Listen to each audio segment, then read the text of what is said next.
Je vais me permettre de conclure par une intervention que je vous ai préparée sur quels objectifs et quels objectifs minimums pouvons-nous avoir pour que la France ne se défasse pas de manière irréversible. Je dois admettre que j'ai eu la chance de subir l'enseignement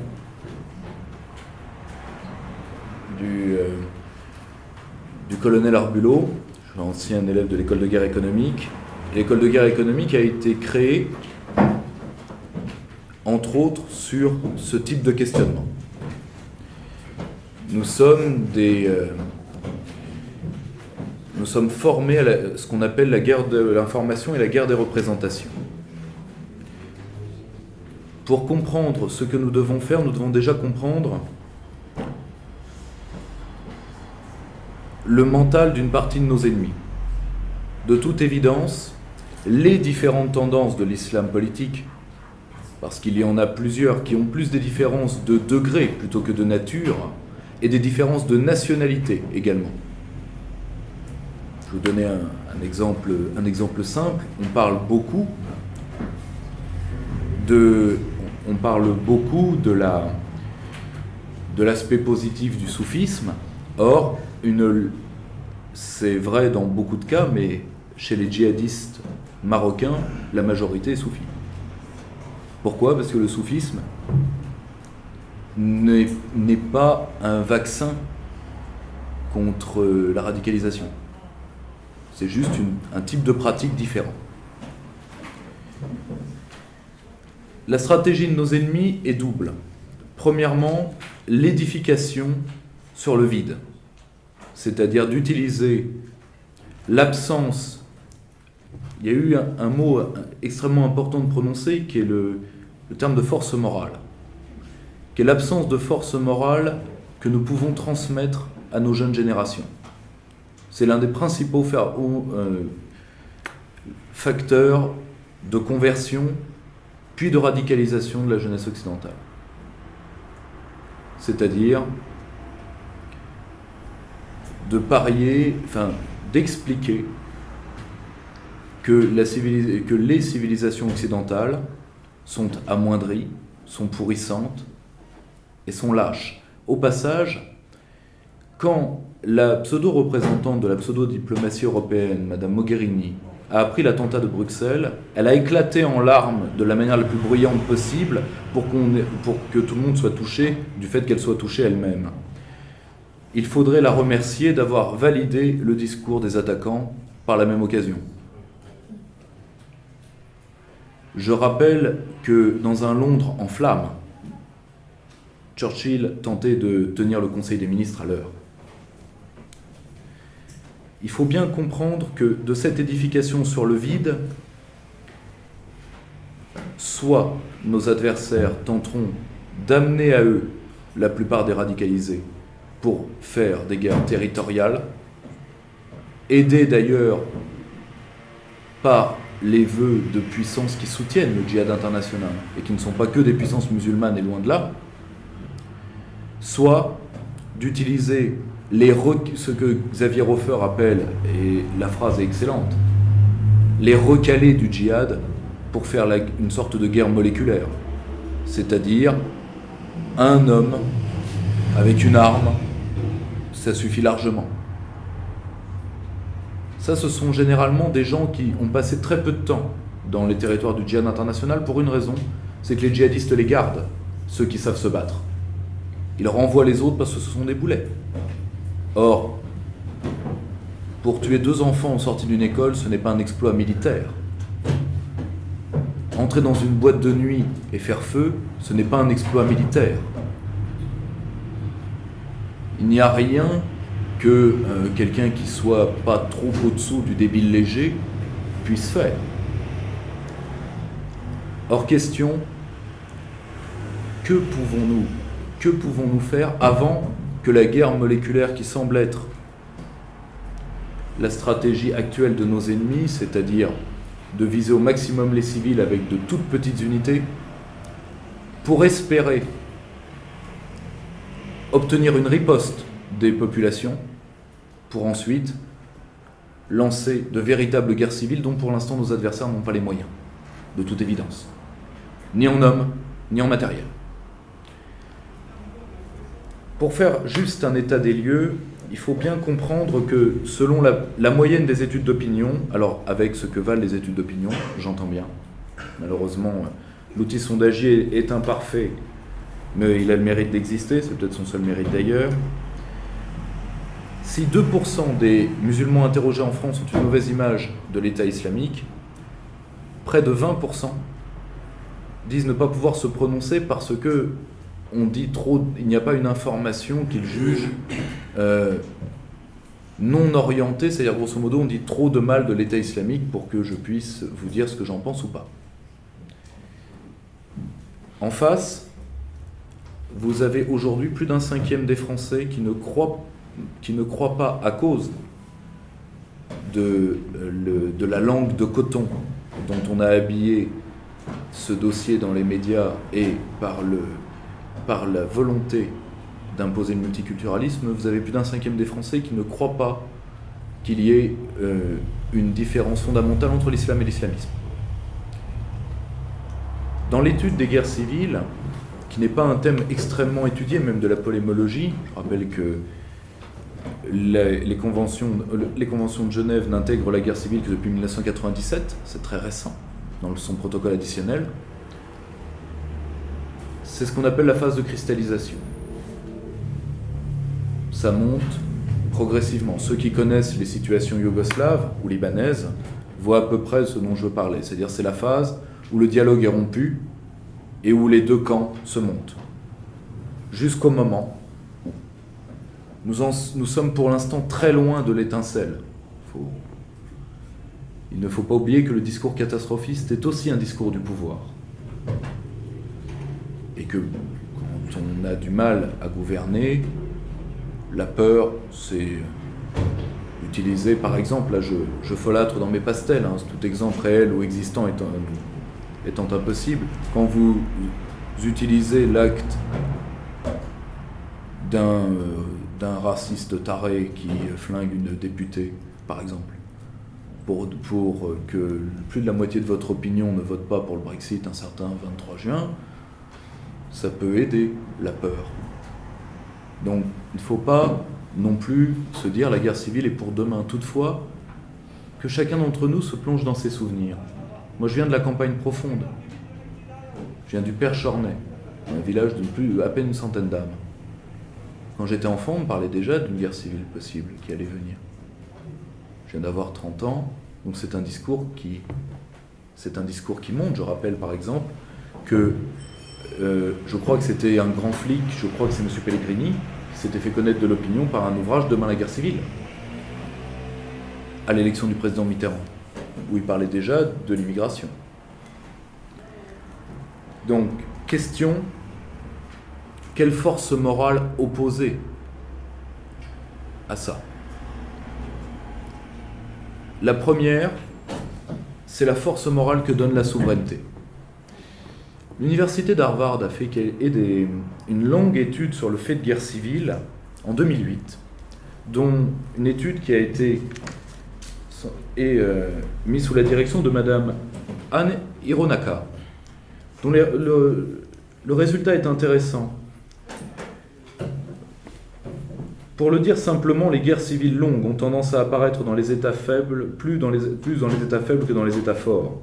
Les États forts offrent des opportunités pour le changement politique pacifique et constituent un obstacle redoutable pour tout groupe tentant d'utiliser la violence.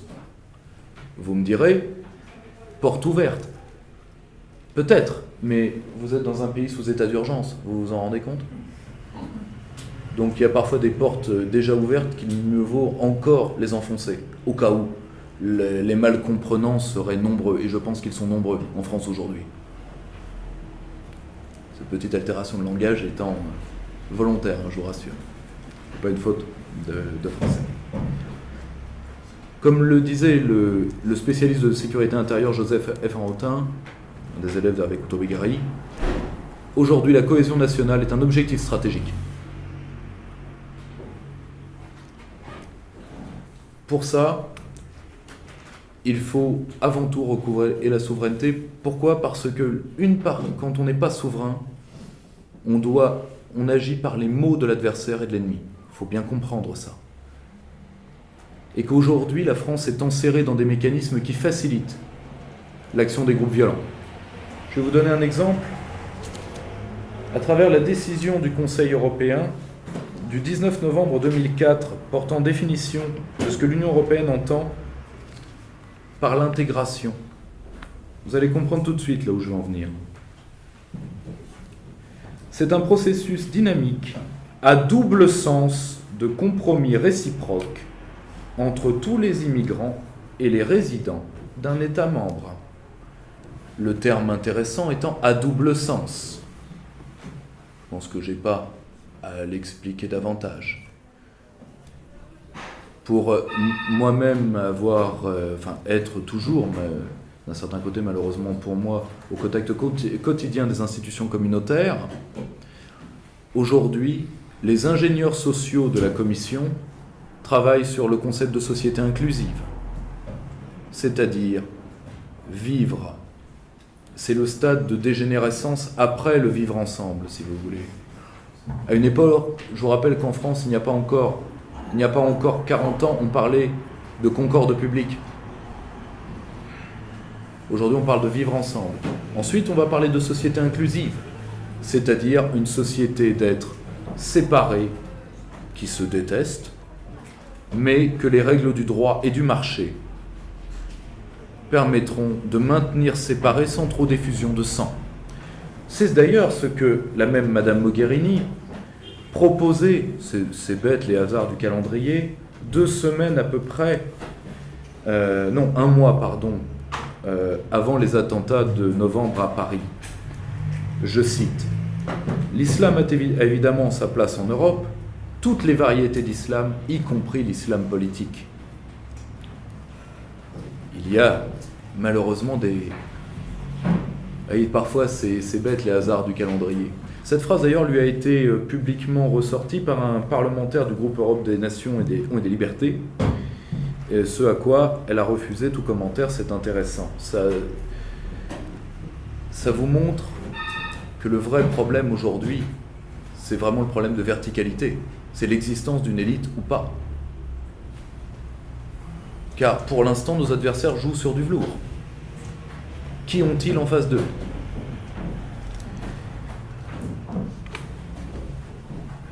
Au-delà du dispositif institutionnel, il y a le dispositif juridique. Particulièrement la Cour européenne des droits de l'homme, et dont, plus encore que le texte, la pensée a infusé dans la plupart des institutions communautaires. J'étais, il n'y a pas très longtemps, dans un débat sur l'Afghanistan, où, chose très rare, les représentants de la Commission de la Défense du Parlement européen se sont pris un représentant américain, chose unique en tout cas depuis mon entrée en service. Disons que la plupart du temps on est plutôt dans la servilité d'ailleurs dont les représentants américains et otaniens se plaignent de plus en plus publiquement. Pourquoi ? Parce que les Européens trouvent par exemple qu'en Afghanistan on utilise beaucoup trop l'outil militaire face aux talibans et qu'on devrait utiliser l'outil de la gendarmerie, ce qui pourrait avoir une connotation technique, pas du tout. Le Parlement entend que l'utilisation de policiers ou de gendarmes face au phénomène taliban, phénomène extrêmement complexe, islamo-nationaliste, j'entre pas dans les détails, mais c'est la justification qui est intéressante parce que l'outil militaire tue trop de talibans. Très intéressant. J'étais présente ce jour-là, c'était extraordinaire de voir ça. Et si vous voulez, aujourd'hui, on cherche à faire une guerre, il y avait un pseudo-philosophe français qui avait écrit un bouquin qui s'appelait « La guerre sans l'aimer », je ne me rappelle pas lequel c'est. C'est un peu ça. Donc, si vous voulez, nous sommes aujourd'hui avant tout en état de décomposition parce que tous nos outils de politique publique sont pieds et poings liés. Je conclurai sur un point assez simple, c'est que nous avons eu dans notre histoire des outils parfaitement adéquats à gérer le terrorisme. En tant, moi, je suis plutôt de sensibilité gaullienne, et sans que mes propos ne puissent être accolés à mon équipe, le général de Gaulle avait créé un outil tout à fait apte qui était les cours de sûreté de l'État, par exemple. Car le terrorisme, dans le but de ce terrorisme-là particulièrement, qui est un terrorisme qui a pour but de créer une guerre civile, non d'avoir un objectif politique atteignable, voire même légitime, ce qui pouvait être le cas de l'IRA, ou de mouvements strictement politiques, avec lesquels d'ailleurs la négociation politique est possible. Qu'allez-vous négocier avec l'islam radical? Très difficile. Une baisse sur le quota de vierges? Complexe. Je n'entrerai pas. Mais, particulièrement pour ce type-là de terrorisme, l'utilisation de l'outil terrorisme, de l'outil que constitue le terrorisme, est un crime de lèse-nation, comme disait le général de Gaulle en parlant à l'époque de l'OAS. Pour ça, nous avions un outil juridique que d'ailleurs le président Mitterrand a détruit, qui était les cours de sûreté de l'État. Donc, nous pouvons gérer ce problème sans grand souci. La seule question, c'est la volonté. Parce que, il ne faut pas oublier une chose. Mauriac écrivait « En France, la guerre civile fut froide, mais éternelle. » Pour nous, c'est un de nos travers, c'est une de nos tentations historiques. Mais ce n'est que par la souveraineté et par la force que nous y résisterons. Pourquoi ? Parce que la guerre civile, avant tout, est l'avantage de nos ennemis sérieux. Parce que les réseaux djihadistes peuvent être aisément brisés, qui sont des puissances étrangères qui pourraient en profiter pour nous affaiblir. Selon la même étude d'Harvard, et je vous laisserai sur cette statistique qui est intéressante, depuis 1945, sur 135 conflits internes, il y eut dans les 2/3 des cas intervention extérieure, dont dans près de 40 cas l'intervention américaine. N'oublions pas qu'il y eut des diligences peut-être un peu trop appuyées de la diplomatie américaine à l'égard de nos banlieues, ce qu'on appelait le projet Rifkin en son temps. Or, je me méfie quand un État étranger vient trop s'occuper de mes loupards. Je ne sais pas pourquoi. Surtout qu'il y a 2 États qui ont été très généreux avec ces parties-là de la France, les États-Unis et le Qatar.